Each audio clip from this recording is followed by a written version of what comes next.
Hey, hi! Welcome to Someone Else's Movie, the original podcast where an actor, writer, or nebulous industry figure gives a little love to a movie they didn't make. I'm Norm Wilner, senior film writer for Now Magazine, and this is the other thing I do.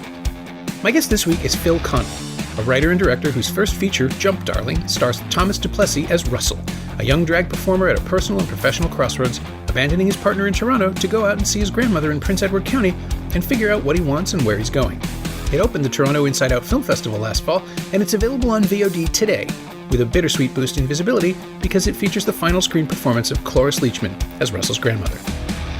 Phil picked A Bigger Splash, Luca Guadagnino's luxurious 2016 remake of Jacques Dere's 1969 drama La Piscine, a story of a very comfortable couple who've retreated from the world only to have that retreat disrupted by the arrival of her producer and former lover and his young daughter. Tilda Swinton and Matthias Schoenaerts are the couple, a rock star resting her voice after career-saving surgery and her protective photographer partner.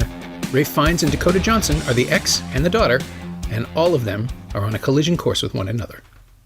This is Someone Else's Movie. I chose it because I only just saw it recently, but I've been sort of going through like a bit of a Luca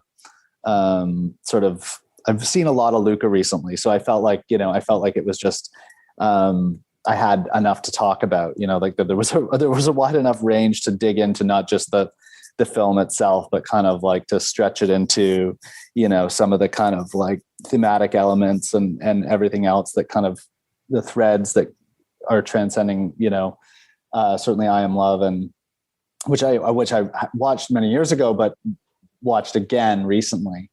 I find his work to be kind of quite politically interesting. So I find it to be entertaining, but I also find there to be, there's some interesting politics in his work, and not necessarily, governmental politics, but just, kind of viewpoints on the world that are kind of coming through his work that are interesting and sometimes in conflict with the worlds that he's painting. And so I found that kind of interesting, in addition to them just being generally entertaining. I also recently watched his series on HBO, We Are Who We Are. I don't know if you've seen that. And, Luca is just really interesting because he does tackle a lot of queer themes, and his work is just dripping with sex and but I honestly think it's the kind of politics of the films that I find really interesting, and how that you see those threads. And I really like when you can kind of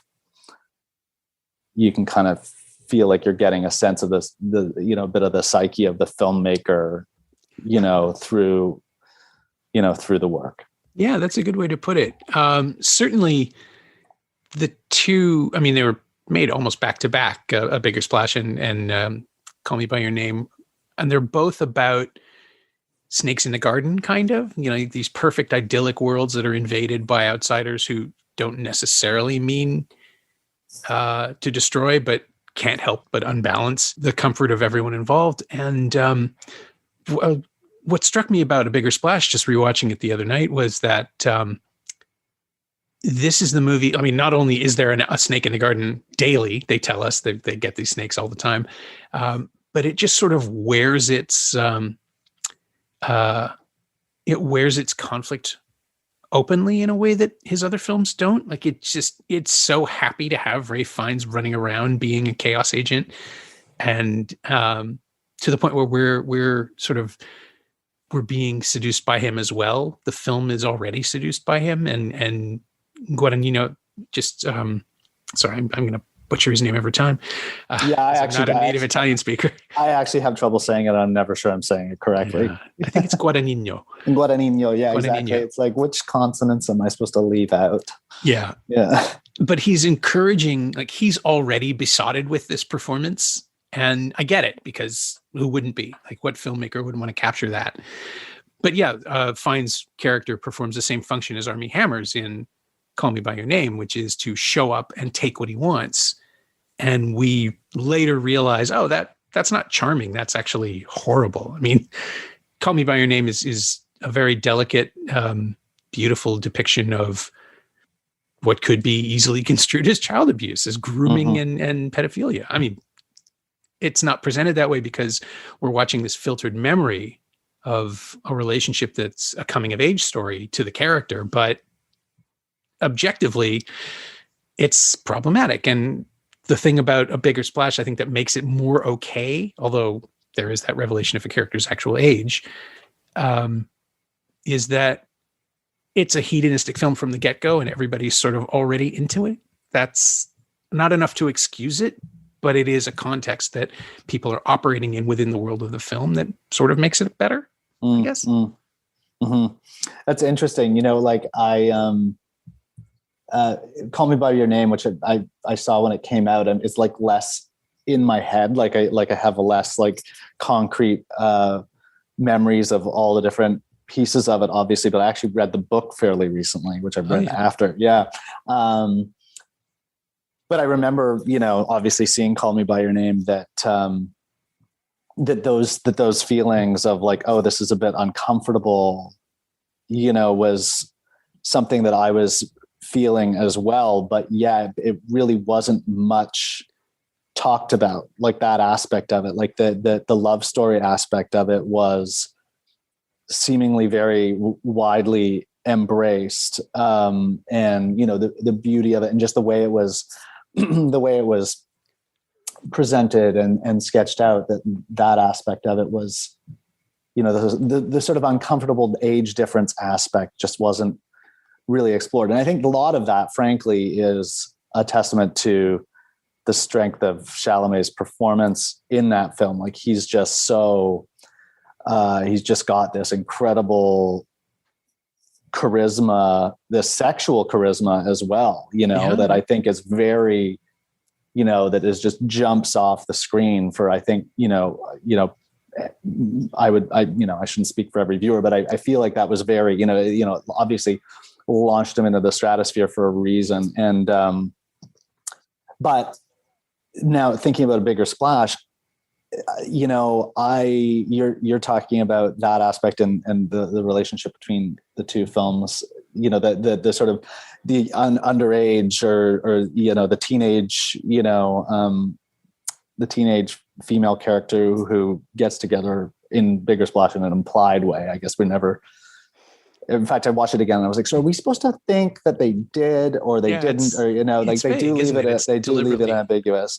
But anyway, that part kind of went over my head, like, in terms of like what you're talking about, like those two threads. I actually hadn't thought about those two threads between those two works in the same way. Like what for me is the interesting kind of like, political / worldview dynamics that kind of go through some of his works is just this idea of like Ralph Fiennes' character in Bigger Splash is kind of like, and the metaphor of her having lost her voice, right? This, the star, the thing that she monetizes, the thing that created her celebrity, that did all, the sort of the capitalistic element of her participation in the capitalist world, has been taken away from her due to this surgery.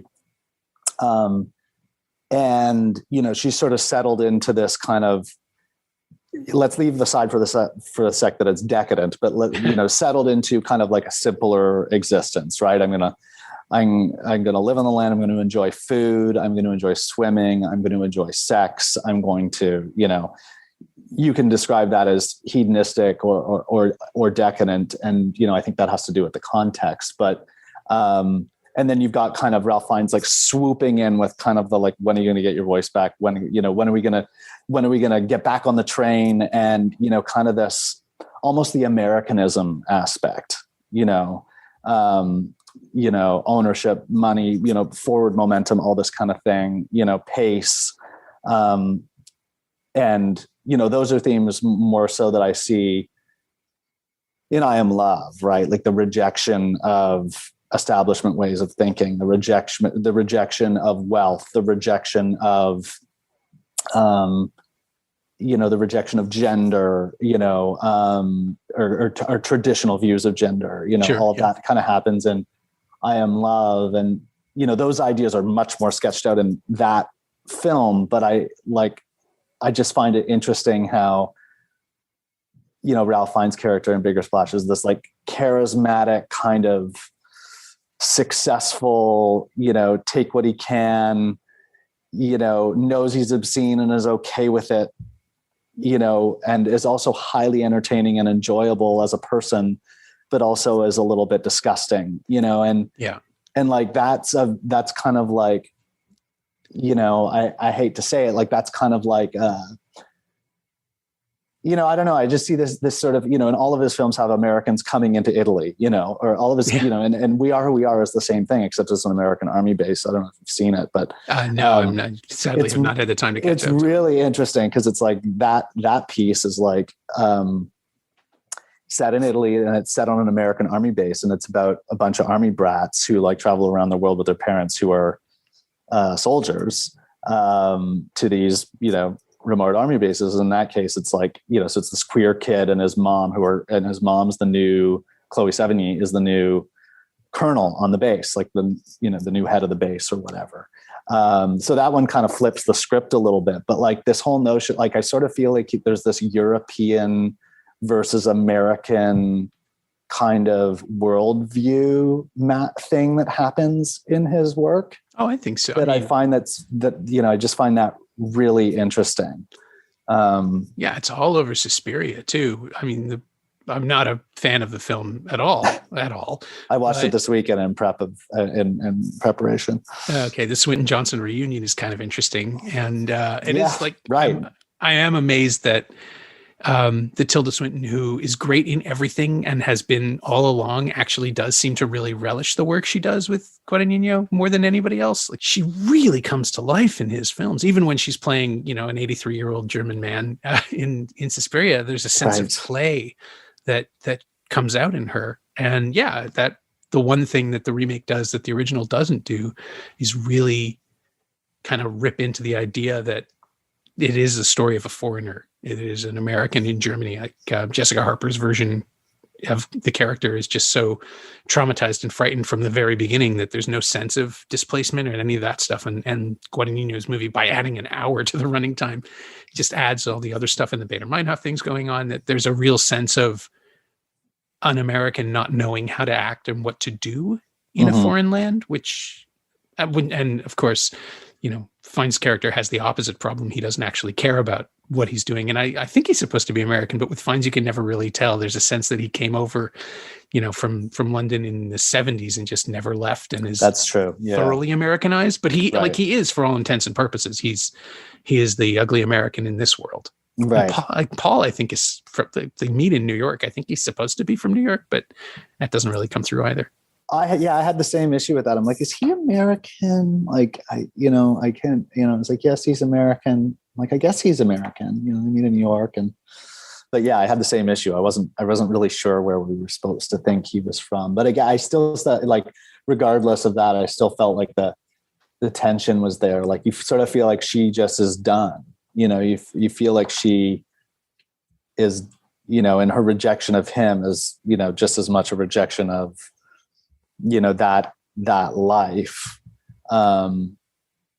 as it is about, as about the particular character, and that, she wants to retreat to kind of a simpler life. And, you see, and just like the obsession over food, like the way he shoots food, and, like that's, I don't remember to what extent that was in Call Me by Your Name, but it was certainly in I Am Love, right? Like, she just, these moments of just, and obviously falling for a chef in that film, but like, well, the ricotta scene in this film obviously is the look, right? Yeah.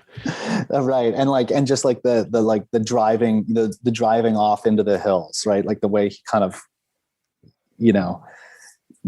going up the dusty road, leaving, in, I guess in I Am Love, leaving Milan behind and driving up into the dusty hills, and, where it's like, I'm out of the kind of, prison of that, crazy home, that looks more like an embassy than a home, and into just kind of like a simple little cottage where you have,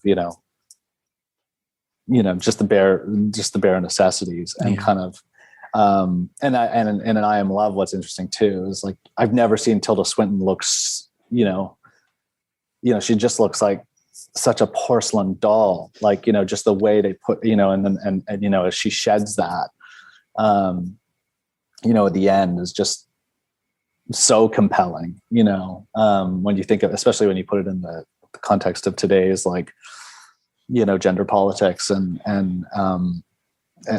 kind of thing, that just carries a lot of weight. You just kind of like, oh, okay. Like, she's zipped up in these like beautiful, but tight, uncomfortable sort of things, like presented as this constructed ideal. And, it's kind of like the breaking down of that. And she's just trying to get out of it. Although it was interesting that the house in I Am Love does resemble the embassy house, does like kind of look not unlike the dance academy in Suspiria. Like there's like, you know what I mean? Like there's a little bit of a fortress to it. Yeah. Yeah. Like they kind of like, they just, those big kind of brownish, framed oversized windows and just kind of, I don't know. Yeah. I think it's he just has a reflexive dislike of that sort of architecture. I mean, there's what's it supposed to be? A chalet in Call Me by Your Name. That's also just like a country estate. It's everything is appointed and elaborate in his movies in a way that, I guess the whole idea that his obsession with rejecting materialism is only possible if you've already achieved a state of wealth where you can just detach, which is obviously the political conflict you're talking about. Yes, exactly. This, Marianne Lane has created a simpler life where she can just read all day and ignore the world, but it's because she's literally beaten herself half to death in the pursuit of her fame, right? Like she's destroyed her voice to be that famous, to be that successful. Yes. And so this is an escape, but it's also, I think it's very clear in Swinton's performance that this is the only option she has left. Like if she keeps going, she'll die. Yes. Yes. Yeah, absolutely. And, and like and certainly the moment at the end of the film in A Bigger Splash, like the autograph moment is like, just that interesting moment of like, I'm still facing this idea of being owned. You know what I mean? Like this, she's trying to get out from being productized and being kind of owned, and it's just very compelling. But yes, exactly. That's exactly it, right? It's like, but it's also the price she pays to get away, right? Literally to get away with everything. Not that she did anything, but I suppose we can, because the movie's 6 years old. There's really no reason not to talk about the mechanics of the ending, but Marianne's fame is what blinds other people to the possibility of culpability, right? Like her fame is allowing her to live the life she wants on every level. And I think the final scene of the film is a suggestion that it's also a cage that she's built for herself, but it's a cage in which she gets to literally not go into prison. So it's an interesting contradiction that the film is fascinated by. And I'm kind of curious because I somehow missed the first time through that this is a remake. I'd never seen La Piscine. I wasn't aware that there was a I didn't know that either. I didn't know that either. I read about that in the lead up to this call. Was it a remake or just oh, okay. Like I didn't. The beats are almost identical, which is really interesting. They're the plot points rather than the actual dramatic moments. But you've seen? No, I still haven't. I've done some reading on it though. I see. And I'd love to see it because it sounds like it was completely different and yet exactly structurally the same. And I think I'm fascinated the most by why Guadagnino would want to do this, to remake it. And I think the trick here was the film's obscure enough that you can get away with it, that it doesn't need, like, Fiennes has nothing to compete against. And you know what? I'm actually going to stop and look it up because I'll get it wrong otherwise. But yeah, it's a Jacques Deray film from 1969. It was the first movie he made with Alain Delon, but they'd made like 9 films together. Yeah, Romy Schneider, Maurice René, Jane Birkin plays the daughter. Wow. The names are the same. It's Marianne, Harry, Penelope, and Jean-Paul, but Paul is definitely that guy. And yeah, Romy Schneider and Tilda Swinton are galaxies apart. They're not even the same species. But I think that's it. If you're going to remake a film that not too many people remember, you break away, you make it as visually different as possible. And that's his thing anyway, just the sumptuous visuals and the whole, the embrace of the wealth and privilege that surrounds everyone. And then you just let the actors figure it out themselves. I mean, Jane Birkin and Dakota Johnson are also radically different personalities. But I think also he knows that if he's got Ralph Fiennes doing that Harry is completely different from the other one. As far as I can tell, Maurice René's version of Harry was just a little more persuasive and direct rather than expansive and explosive the way that Fiennes is. Right. I don't feel like I've ever seen him in a performance quite like that. I like, maybe I have, and I just don't remember it because my memory betrays me a lot of the time. I'm like, oh yeah, I have seen that. Oh yeah, I guess that's true. But he was just so entertaining in a way that was, you just couldn't. I mean, he was so funny. The scene where he just does, where he goes off on the music, rescue, yeah, and his Elaine kind of dancing on the cliff over there. It's so funny, and it's great to watch, and you're just smiling in anticipation of it because it's just anyway. And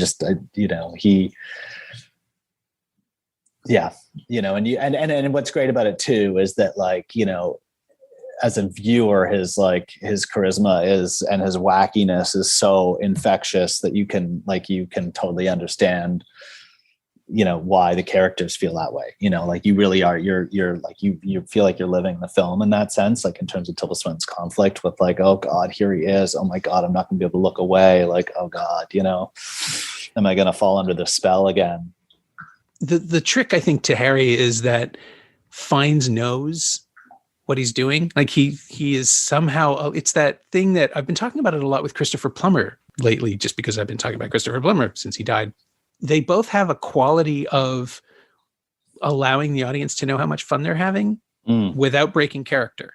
And with Fiennes, it comes up in stuff like the Grand Budapest Hotel, where we're allowed to see the performance that he's giving in character. And here, I don't know that Harry is performing. I think Harry is basically just that all the time. But Fiennes lets us see how much fun it is to play someone like that without worrying about what it would be like to actually exist in the real world. Because I love watching Harry. I would not want to ever be in a room with him. He is a disaster waiting to happen. He's just this untrammeled narcissist who has never, it's you could dismiss this film and a lot of Guadagnino's work as white privilege, the movie. But I think with Harry, we actually see the downside of it. He is always about to fall, and he's not going to get what he wants from Marianne. So there's no way this movie ends well for him. And when it ultimately goes where it goes, that's still surprising. And that's interesting. Yeah. Because it robs everybody else of the closure of having him just leave. Because he won't leave until he gets what he wants, and he's not going to get what he wants. And it's the the irresistible object and the irresistible force and immovable object issue. And I think the film's even aware of that in a really an otherworldly way, because by taking Marianne's voice away, Swinton is an object. She makes herself an object, and that turned out to be her decision, which is fascinating to me. I read something about that, but not enough to really fully grasp. It was something she agreed to do it if she wouldn't have to speak. Is that what I read? Yeah, the original script and the original film has Marianne with dialogue. She is a speaking character.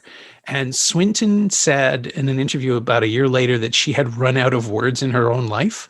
She had reached a point where she just didn't think she had anything to say. And so she didn't want to act on film because she wouldn't believe it herself. And she said, I'll do this if I don't have to talk. And Guadagnino found a way for it to work. Crazy. It is. Well, and it does work really well. It is very captivating. Yeah. You just think it's this, for her to carry the whole thing in that manner. And even when she does finally speak, when she speaks with the, over the, her raspy, whatever, it's it's like painful to watch, but also, you know, because you just assume that it would be painful, but also because I don't know, it's really good as a device. Yeah. Well, we're not used to seeing Tilda Swinton be graceless, right? Yeah. Like she is just, I mean, I've interviewed her and she is an unearthly presence, and something about her skin registers differently on camera, or you just, it pulls in the light rather than reflects it. So you just constantly. What was she like? What was she like? Oh, she was great. It was a film where she played a scientist who makes her own clones, but they're weird and small. And I don't know how to describe it. It was a director friend of hers. There's someone else she'd made a number of movies with named Lynn Hirschman Leeson. And I got two things out of that experience. One is that it is entirely possible that Tilda Swinton and David Bowie were the same person, and there's no way to prove that they aren't. Technolust was the name of the film. It was 2002. And cool. The other thing is that she will do absolutely anything for her friends, for people she respects or admires, artists that she likes. Right. So she made this movie right at a point in time where she was rocketing up in terms of her fame. She was being pushed for an Oscar nomination for The Deep End. And then she just went off and made this tiny little project with a friend of hers and gave her all. And it's a weird little movie, but she did not hold back or phone anything in. And I get that with Guadagnino too, because they've made, is it 4 films together now, or 3 and 1 is still in production? But I know she's working with him again. Yeah. So she's willing to do anything. But like the thing about the voice here tells me that she'll do it on her own terms every time, which I find really fascinating. And she's intelligent and erudite and ethereal and everything you want her to be, or at least she was almost 20 years ago now. I thought it was more recent. But I'm absolutely fascinated by what she chooses to do with her fame and how she does it. She works with Mark Cousins on these traveling cinema projects all the time, or she did before the pandemic shut everything down, just bringing movies to rural communities in the United Kingdom, just because she can, just because it's something he wants to do. And she's like, I can help you. I'm famous and people will pay attention. Right. But it's not transactional as far as I can tell. Like she's just a genuinely good person and a patron of the arts. I guess it comes from working with Derek Jarman in the early years and just, coming up that way and being, it's almost like the stage actor's creed where you're always in the ensemble no matter what you're doing, and you want to help and bring visibility to things. But also on some level, I think with a bigger splash, like she knows that even though Ray finds his character, like even though Harry is the center of attention, Marianne can take up just as much space, especially if she doesn't talk and just uses her presence. And one of the things I was thinking about on my second viewing was just the Dakota Johnson's character, what's her name, Penelope, and just like whether, first of all, like the father-daughter thing, and whether we're supposed to buy that she's his daughter or not. I mean, obviously she brings it up with the paternity test thing, but you're not really sure if that's like just a provocation on her part, or a legitimate thought or feeling. And whether she's been brought there by Harry as like, as an intentional act of disruption, or just the circumstances that he describes. Like, you know what I mean? Like her whole character is kind of like, you're really uncertain as to, you really don't know fully whether, why she's there and how she came to be there and what the truth is around her character at all. Yeah. And I just find that really interesting, which, obviously at the end we learn that, she's been lying to them and, and all that kind of stuff that, so there is, some manipulation there, but she's also 17. So it's like, well, and she's just met her father, so you can kind of slice it a variety of ways. Like you can say, no, like you just take it as it is straight up. Like she's 17, she's lying because she's pissed off and she doesn't really know what she wants and what she's doing in life. She's been dragged over to Italy by her father, who she hardly knows, and so, or it's like, no, she's in on this whole thing.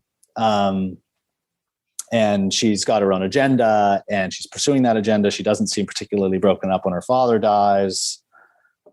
But, so it's just, I found like, kind of the way she's sketched out as a character to be very, very interesting, because you're sort of left with a lot of questions, but not necessarily really any closure narratively, in terms of what she means.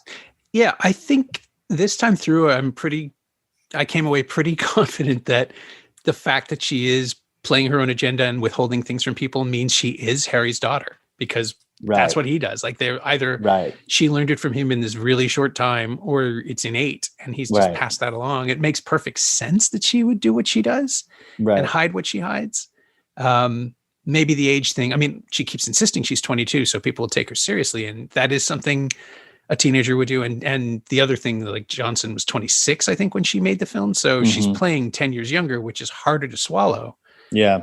But I guess if you came from Harry Hawks, you probably would age at a terrifying rate as well. Like, there's just the sense that, like, he's wearing on her and leeching from her in a vampiric sort of way. It kind of plays into the way Johnson presents herself and the way that the camera presents her. I mean, the movie is in love with everyone. The sensualism that Guadagnino brings to every project, where, the surfaces are the most interesting thing, and the granite and the marble and the textures of the food, but then also he sees his actors as objects in the same way, to be, pushed in on and examined and reveled in. Yeah, I mean, I think Johnson's a really interesting actor. I know she gets a rough ride because of the 50 Shades movies, but the more I learn about her they're terrible. They really are. But the more I learn about Dakota Johnson and Jamie Dornan, it's very clear that they just did them because it looked like it would be easy. And, those are very stylish, sensualized. You do one of those movies and keep your wardrobe, it's probably worth it. Yeah, right.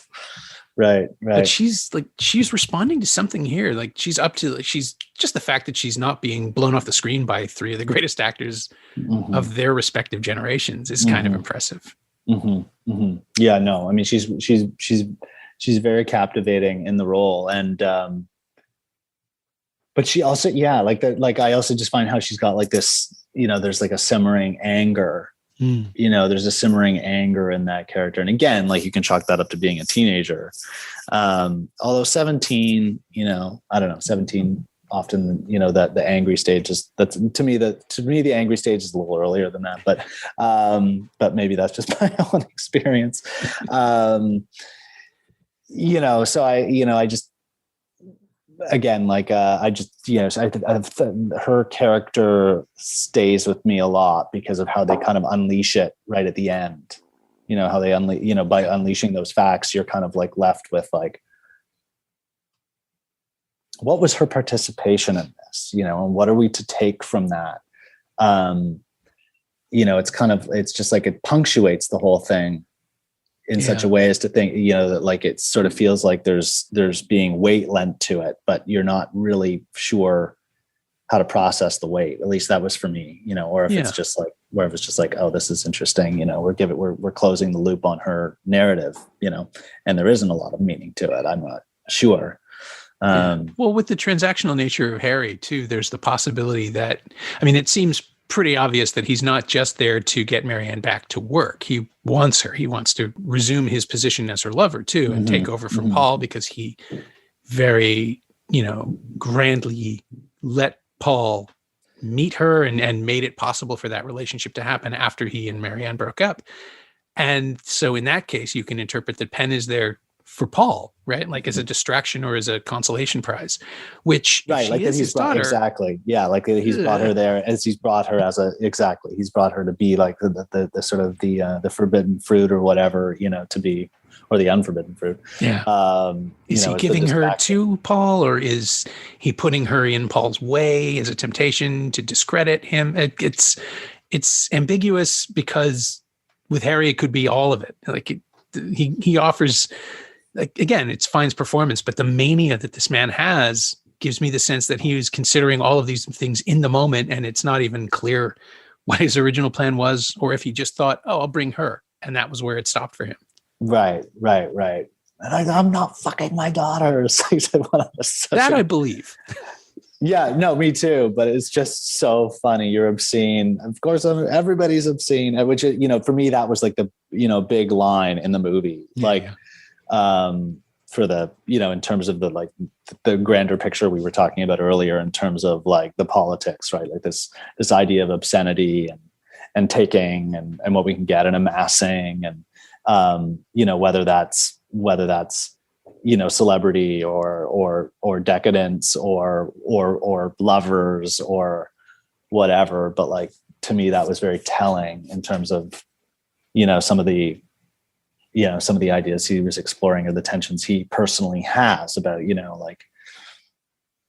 capitalism as a means to an end, so that you can it just sort of living in Italy, it's just a very interesting kind of notion of obscenity and what obscenity is, Yeah. And how people determine what obscenity is on their own personal scales. Yeah. Yeah. You mentioned that there was one thing I wanted to ask you about, because it struck me the first time I watched it, and it struck me again when I watched it again. And I don't remember seeing this in his other work, but the way he did a lot of these, and it seemed to be linked to Harry's character, I think, at least in my head, that's what was happening. But he had these really abrupt, he would have these really abrupt push-ins, sort of Steadicam push-ins on objects, mm-hmm. And you see the first one in the film is on the arrival screen in the airport. Oh yeah. Like we're racing to look at it, but the characters haven't physically moved. Yeah, exactly. And it shows up a few other times in the film, once on the wallet and the belt and stuff as he's taking it off before he goes into the pool, once on Tilda Swinton's back. And then there's another one. Anyway, and they struck me as kind of odd, but at the same time, because it repeated in a variety of places throughout the film, there was obviously an intention to it. It wasn't just we rushed that shot. But I don't remember seeing that in any of his other work. And so I wasn't sure if that was meant to convey, it did seem like it was always when something to do with Harry, Harry was in the scene, or we were anticipating Harry coming into the scene, or it was Harry's things or whatever. And so the way I interpreted it was, sort of the frenetic energy that he represents, and kind of we're trying to get away from the chaos machine. Yeah. And here comes the chaos. But again, I wasn't, and I know you're a bit of a scholar on these things. If you had noticed that had been a thing that he does in other films. I don't think I think you're right. I don't think he does. Right. And I was wondering in this case, whether it was supposed to be things that would later become important to the investigation, but I don't think that's it either. I think, right. Just because I was trying to think of, is it like we're watching a flash of memory as it happens, of that's when this is proof of something, but I don't know. Watching it a second time, I don't know that that's true. Yeah, they feel a bit random, like random in terms of the things that they're doing it on and the times that they're doing it, but not random as a device. But yeah, so I was just a bit confused by it. But I thought maybe it was a stylistic thing. Yeah. But I remember I Am Love being much more plodding, generally as a film. Well, his pacing is usually much, much more sedate. Yes, exactly. Yeah, exactly. So that was my memory, but I wasn't, and same with Suspiria even. Yeah. I mean, Suspiria is a film that would benefit from that kind of a shock cut or a zoom. Those would be accommodated within the genre, but right. Yeah, no, I don't think he does. Yeah. Actually. A lot of slow zooms, slow, deliberate tracking. Yeah. I think there was some frenetic stuff in the towards the end of Suspiria when all the crazy stuff is happening. When people are exploding. Yeah. Yes, exactly. I think there was some there, but that probably kind of stands apart. Yeah. In terms of its own thing. Yeah. Yeah. No, I mean, maybe there's just one that was cut that would have made it all make sense, and just rolled past it somehow. Right. Right. But there's also, back to the kind of the political thing. I also thought what's interesting is the two different Harry and Paul's characters, and just kind of the kind of different versions of masculinity that they represent as well.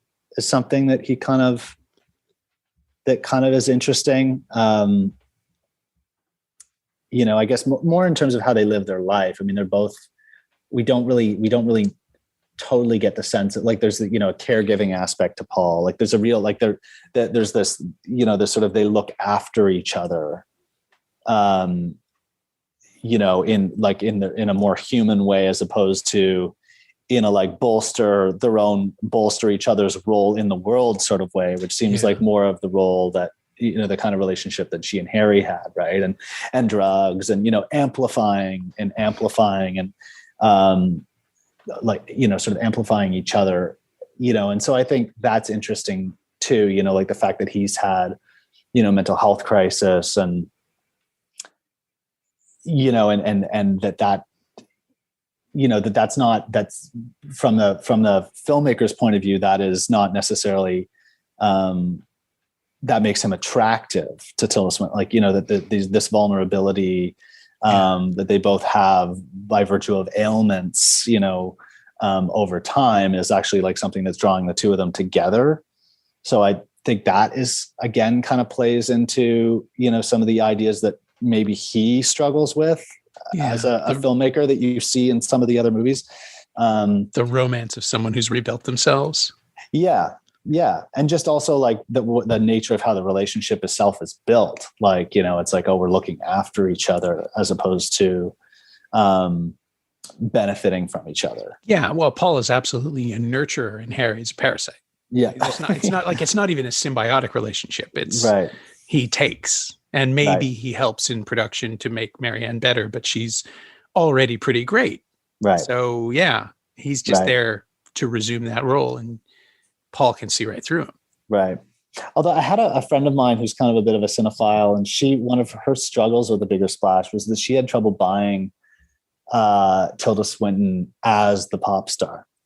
She had trouble, which kind of escaped me. Like, I was just so captivated by the tale and, and all the things about the movie. But I'd heard that after I watched it the first time. And then upon second watch, I was, more scrutinizing that that does kind of fade into the background, or that he doesn't invest too much in convincing you that she's one of the greatest pop stars of our time. You know what I mean? Like, he doesn't, other than obviously the opening scene on stage, and then a little bit in the studio, and the studio stuff doesn't totally convince you of that. Yeah. It doesn't line up with what the crowd is expecting somehow, right? No, it's like you're not like seeing this grand production of what you can imagine as a pop song that's going to take the world by storm in that session at all. You know what I mean? Like at best you're seeing like, sort of like a Joni Mitchell kind of like session of, a respected artist doing her thing, So it's like mid-period Patti Smith or something. Yeah, exactly. And so that's kind of interesting that, a testament to him as a filmmaker that you can, in terms of the way he does it, that at least for me anyway, I kind of totally overlooked that. I totally bought into that, like without questioning it. But I found it interesting that, this particular friend, that was something that dogged her throughout, which I thought was interesting. Yeah, I wonder if it's supposed to be that she's just reinventing herself on a Bowie scale, because we see her as a glam rocker, kind of, even though she doesn't actually sing a note when she's doing it, and then scale down to whatever else she's supposed to be doing in the studio. But I think ultimately it's the way other people regard her that sells it. Like there's that early scene at the restaurant where the four diners just immediately surrender their table to her and hope that she knows hope that she looks at them for a second, because she is that famous. And I guess too, there's the sense that like her, who also happens to be the police guy. Yeah. I was trying to think about the villa and if there are any signs of her career, but there really aren't. There's just there are no posters, there are no records. There's just a sense of money, which comes from success. Yeah, absolutely. And of course she's contrasted too, like just by virtue of the way the movie works, the refugees elsewhere on the island, right, provided an immediate break that they're not registering this humanitarian crisis that's happening because they're literally on a hill above it, but they're also completely detached from it. The more time the more time they have to do nothing in, the more you're aware of that disparity in the course of the film. Mm-hmm. Mm-hmm. Yeah. And I read something that was, I read some criticism of the film. Some criticism was like bringing that in, but like bringing it in as such a kind of like, it was brought in, but it was really, really kind of a backdrop, although they bring it more significance at the end when they essentially blame the migrants for, is this an escape route to guilt or discovery or whatever. We're dealing with 7 other bodies today, that kind of thing. Yeah, exactly. And the notion that anybody could have come up the right, back of course, path. yeah. Anybody could have done this, or could have had a role. If there was a struggle in the pool, it was probably, someone who was coming to rob us or whatever, Right.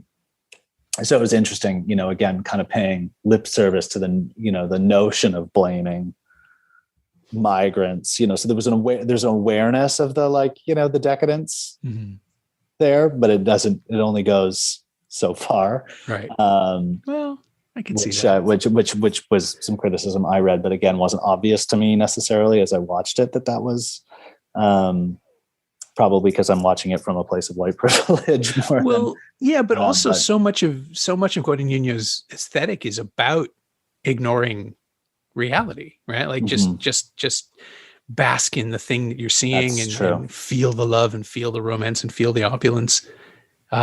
His characters get to question it, but the movies almost never do, which is interesting, I think. Like, I think it's very clearly a comment on Marianne's privilege and stardom at the end, that's what lets her off the hook. Yeah. But the film still admires it in a way, which is uncomfortable. And I don't know if that's uncomfortable. Yeah, I don't know if that's intentional actually either. Yeah. I mean, I find that there's a lot of movies that do that. Like when there's like a significant comment on, significant political comment on the way of the world, but at the same time, the piece of work that's commenting on it is also perpetuating it. Right. You know what I mean? Yeah. Like, I like that, an example for me that's not this that comes to mind is like The Big Short. Sure. Yeah. Like comes to mind is like, it's kind of like, we're doing this like satirical takedown of kind of like the world of big finance but at the same time, the device of, I forget the character, or the actor. Is it Margot Robbie in the top? Yeah, it's Margot Robbie. I thought it was Margot Robbie, but yeah, exactly. And then we're using this device, which is like satirical, but at the same time, still to me is perpetuating the whole thing. You know what I mean? The whole style of it, the whole style of the film still has that like Wall Street male vibe to it. Yeah. Do you know what I mean? And so I do. Yeah. So I find that interesting. So, thinking about this work, it wasn't as obvious to me in this work because I guess I'm more into this than I am into the big Wall Street finance vibe, which I really don't identify with. But, the idea of, sitting by a pool in a villa in Italy and, eating, cheese curds, like, yeah, that's pretty attractive. So I was less aware of the sort of like the takedown, or like the kind of the negative energy of that. But what's also interesting about Bigger Splash is there isn't nearly as much, it's just the story, I guess. But, there's kind of queer elements in most of his other work that don't exist really here at all. Yeah, this is a pretty straight story. And I wonder if that's because it originated somewhere else. Like yeah. And the concept is so hermetic that there's no way to introduce that aspect of it. Yeah. Yeah. Maybe. Yeah. And I wonder if I know this is part of a series, Desire series or whatever. Right. So if, the sort of like the very obvious connective tissue between the three in terms of like the pools and the dancing in the squares, the American coming into Italy, I guess that doesn't happen in I Am Love, but like, I'm wondering if like that will continue, Suspiria is obviously a bit different than all of those things, but I wonder if that will continue in some of his work. Oh, I'm sure. If that's captured very much by this Desire series. I mean, nothing about his work suggests that the next one won't be the same. Like he's And I don't even mean that as a negative. It's just like, I suppose I could if I was being snarky, but yeah, I think he is someone who is an aesthetic filmmaker who like all of his films are about desire. Even Suspiria on some level is about the desire of the witches for this young woman. And, I mean, you can reduce it to want, but his whole style is to, super asceticize whatever it is he's presenting. Yeah. So I don't think that just stops because his films aren't overtly about desire. And also calling something a desire trilogy is, it's pretty simplistic in terms of boiling down what these three films are. But just the fact that that's how he's been referring to them is kind of, it's like Carpenter's Apocalypse trilogy, which are three films where the world ends, from a horror filmmaker who always makes movies where the world ends. It's kind of it's a simultaneously a leap and no leap at all. It's true, I guess, but because there is a lot of repetition, not just like stylistically, but repetition like narratively, thematically too. Yeah, like that in that sense, I wonder if that's, in his mind, what's being captured by, this kind of categorization of the three, like the death in the pool, the, like, you know what I mean? You don't, and that's not in Call Me by Your Name, but there's certainly a lot of pools and a lot of water and a lot of sex in pools and all this kind of stuff that, in the town square and the We Are Who We Are, which is, is coming of age, is a coming of age tale. So it's kids. I mean, they're adults, and it's much more a coming of age queer story, much more sort of, and it's set in an army base in Italy. So it does escape, actually, it does escape some of these things. Like, it's not, as I recall anyway, romancing food in the same way. Like, it's about America and Italy, right? So it's like the subculture of the mini army base, or the mini grocery store on an army base, and the little cafeteria, and like this kind of little weird world of, kind of eye-opening to me anyway, like the idea of what an actual remote American army base looks like in another country, but they basically create like a little version of America, right? At least according to this series. Right. And so in that sense, like it does abandon some of these things. Now it's a series, so that kind of made me wonder if like this Desire series was, him trying to wrap a bow around a bunch of things that were going to feel similar. And that, that he was going to maybe move on from that, in some way. But I actually, We Are Who We Are, I really enjoyed. It's really, and Chloe Sevigny's in it, and she's so interesting. And, so she's such she's kind of, interesting, like, she's interesting to someone to kind of think about next to Tilda Swinton, because she kind of has, like, there's some similarities there, and kind of like her sort of, how she kind of is like naturally just kind of a queer person, and kind of falls outside of kind of like binary definitions of things. So it's interesting that he cast her in the role that he cast her in, and We Are, We Are. She's a big force, but she's, it's much more of a kind of ensemble kind of cast. So, but yeah, interesting how he keeps the American Italian thing going, but in a very, like, kind of flips the script a bit. Okay, I'll have to take a look at it. And I've been trying to figure out throughout how to line this up with either A Bigger Splash or Guadagnino's own work, his whole body of work with what you do in Jump Darling. And I'm kind of fascinated by the fact that there isn't a lot of connective tissue. I mean, in a way, Jump Darling is a coming of age story or a coming of self story. Yeah. But of somebody who's in his late 20s. Yeah. We say he's 31. Yeah. Right. So I think for me, like I would say that there's a lot of connective tissue, but if you're like kind of asking me why I would have chosen to speak about it on the backs of, going through a release of this film, I guess, I did think about, like I said, choosing You Can Count on Me, which was very influential, and we could easily talk about, probably easily talk about much more connective tissue between a film like that and Jump Darling, the small town, two characters coming together, in a crisis, the backstory, blah, blah, blah, kind of how they come together and leave each other. But I guess the reason, why I was taken by this film, and, why some of his work does inspire me is, like I said, some of the exploration of the tension of different lives. So like Russell's story in Jump Darling is very much for me anyway, the intention for me is like, it's kind of like choosing life as an artist kind of story. And the tensions that exist in that, the sort of like what you have to give up, traditional lifestyles versus not, and kind of like, what the ex-boyfriend represents, he's like the downtown lawyer gay versus the drag queen gay. And, kind of this, what kind of life do you want? Mm-hmm. What kind assimilation of life versus. Yeah. And yeah, the assimilation idea, but also just like, what kind of life do I want to lead? And what's that going to mean? And like, what are my values? And are those in conflict with, what I'm doing or not, or how do I align what I'm doing with my values?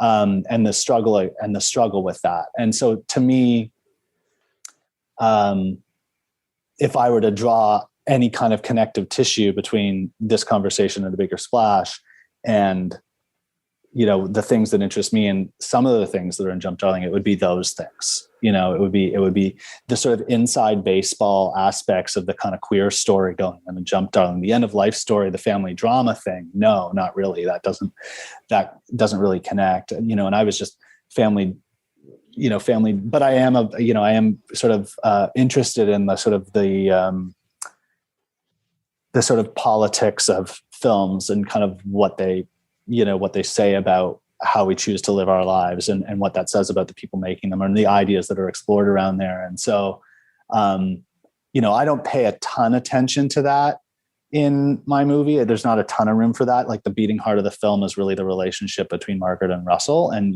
so I think for most people, that's kind of the thing that they're really gonna feel and take away, which is great. I hope. But for me, a lot of Russell's narrative is tied to these choices around, can I deal with people's judgment? Does that matter to me? Am I going to be poor? Could I have a simpler life? Do I want a simpler life? Those kind of things. Yeah. And I think too, that there's something about Jump Darling that rejects the idea of the generational conflict that usually shows up in films like this, I guess is one way to put it, in that everyone understands everyone else and the objections aren't about personality. It's just about viability.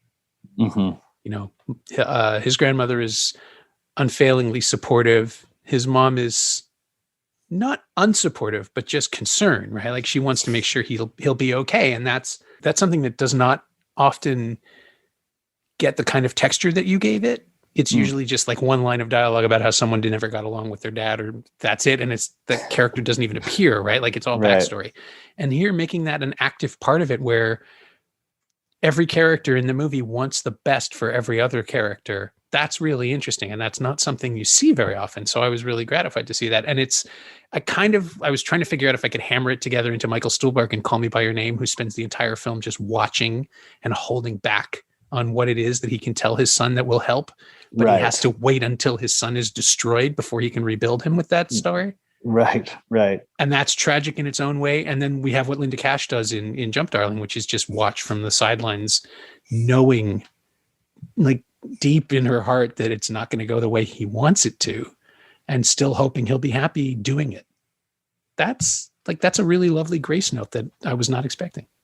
That's so interesting that, I haven't heard a lot of people kind of hit on those aspects. So it's nice. It's nice to hear that. And in many ways, I have never even really framed them quite that way. It was important for me to not like, I wasn't interested in sort of like, I wanted to make sure I steered clear of any kind of coming out sort of story kind of situation. And so I wasn't really interested in having characters who were non-accepting in the traditional way, but there is a coming out story aspect in terms of the passion and interest in drag, right? It's like, you know, he hides that from his family. So it's like, oh, it's okay that I'm you know, I'm gay and I'm in this, you know, relationship with this, you know, successful, you know, lawyer. And, but I'm not sure it's okay if I'm going to be that gay. You know, it's the kind of this kind of exploration of a little bit of like the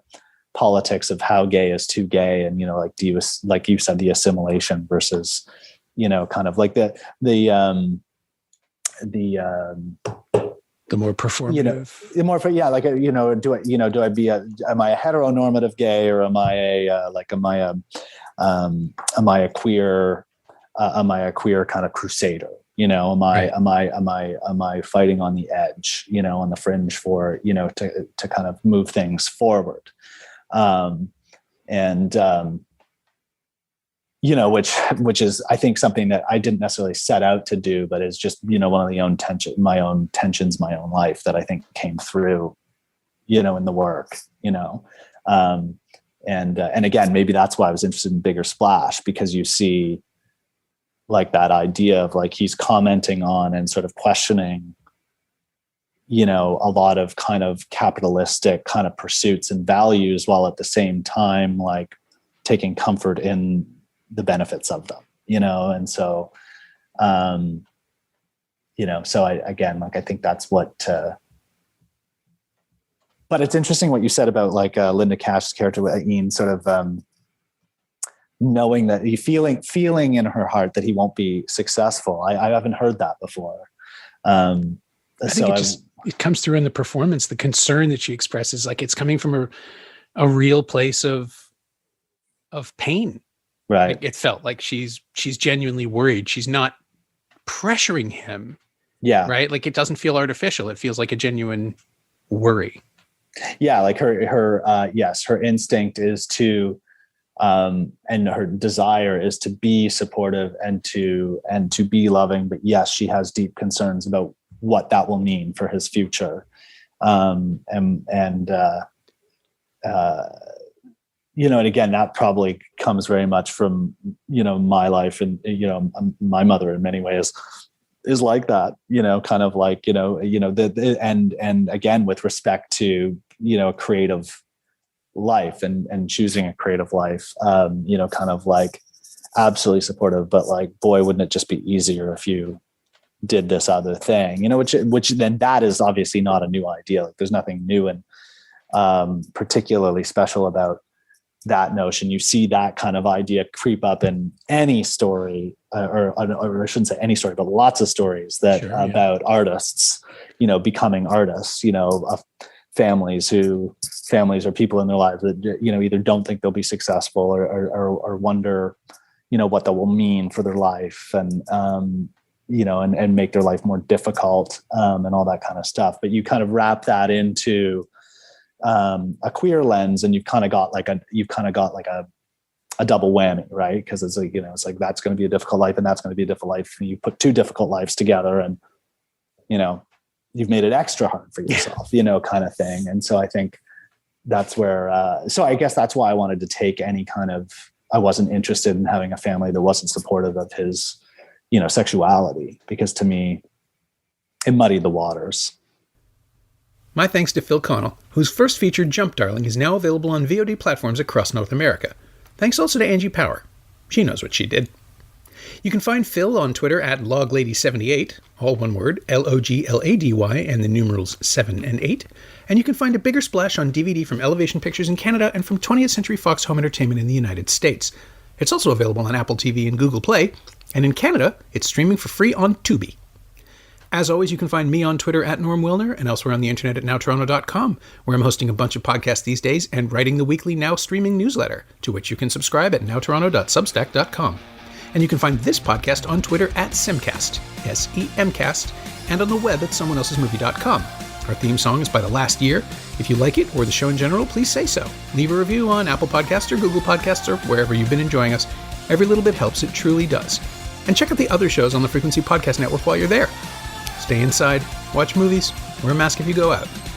I'll see you next time.